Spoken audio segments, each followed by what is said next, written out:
Bitcoin से जुड़ी हुई। तो क्रिप्टो बाजार में भारी गिरावट देखने को मिल रही है। अक्टूबर में रिकॉर्ड $1.25 के पार निकलने वाला बिटकॉइन $90,000 तक फिसल गया है।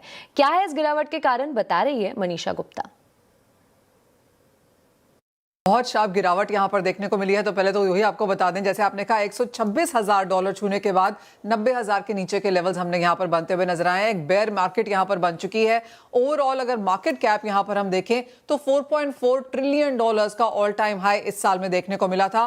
वो मार्केट कैप अब गिर के $3.1 ट्रिलियन रह गया। तो यानी कि $1.2 ट्रिलियन की तो गिरावट ऐसे ही देखने को मिली है। अब पिछला एक महीना अगर देखें तो बिटकॉइन की जो वैल्यू है वहां पर हमने करीबन $600 बिलियन की गिरावट आते हुए देखी है। यानी कि लिक्विडेशन यहां पर जोरदार देखने को मिली है। अगर आप 2025 का साल देखें तो इसे आप दो में डिवाइड कर सकते हैं, क्योंकि फर्स्ट हाफ अच्छी खासी तेजी का था, खरीदारी थी, यूएस में रेगुलेशंस अच्छे आ रहे थे। लेकिन ये साल इसलिए भी जाना जाएगा कि इस साल हमने हैक्स, फ्रॉड्स, हाइस्ट और साथ ही साथ जिस तरह का रगपुल होता हुआ देखा है वो भी काफी बड़ी मात्रा में आए हैं। यानी कि जो कंज्यूमर प्रोटेक्शन है उसके ऊपर कुछ काम करने की जरूरत है। ये जो चार्ट आपकी स्क्रीन पे है ये दिखाता है कि इस साल में क्रिप्टो एक बहुत बेहतरीन एसेट क्लास होने के साथ साथ होते होते रह गया, क्योंकि अब जिस तरह की मुनाफा वसूली पिछले एक महीने में देखने को मिली है, ज्यादातर क्रिप्टोज अब इन द रेड यहां पर कारोबार कर रहे हैं। साथ ही साथ इंपॉर्टेंट ये भी है कि जिस तरह की international consortium of investigative journalist की रिपोर्ट आई है वो आपको बताती है कि कितनी बड़ी प्रॉब्लम्स यहां पर इस एरिया में बनती हुई नजर आई हैं।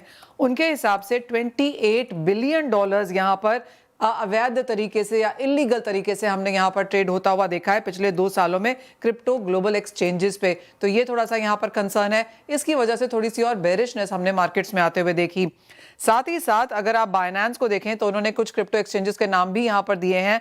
तो बाइनेंस में करीबन $400 मिलियन का हमने वॉलेट मूवमेंट यहां पर आता हुआ देखा ह्यूऑन ग्रुप की तरफ से, जो कि एक कंबोडियन कॉन्ग्लोमरेट है। $220 मिलियन का यहां पर OKX, जो कि एक अदर एक्सचेंज है, यहां पर भी हमने कारोबार होता हुआ देखा। साथ ही साथ $900 मिलियन यहां पर हमने बाइनेंस में आता हुआ देखा सर्विस के थ्रू नॉर्थ कोरियन हैकर्स की वजह से। तो काफी सारे नेम्स और इंस्टेंसेस ऐसे हैं जिनकी वजह से हमने ये प्रॉब्लम बढ़ते हुए देखी। साथ ही साथ ये जो स्टडी है वो ये कहती है कि जो एक्सचेंजेस हैं वर्ल्ड वाइड यहां पर करीबन $4 बिलियन स्कैम्स के तौर पर यहां पर अटैच किए जा सकते हैं। क्रिप्टो टू कैश ऑपरेशन जो है वो भी $500 मिलियन के आसपास होता हुआ नजर आया है। तो चिंताएं यहां पर बनती हुई नजर आई हैं। मुनाफा वसूली लोगों ने ली है, एक ओवरऑल यहां पर प्रॉफिट टेकिंग है। लेकिन साथ ही साथ जिस तरह से ये कॉइन लॉन्ड्री की तरीके से जो खबर आई है उसका एक बहुत बड़ा असर हमने क्रिप्टो के सेंटीमेंट पे पड़ता हुआ देखा है, और कुछ और गिरावट शायद उस वजह से आगे जारी भी रह सकती है।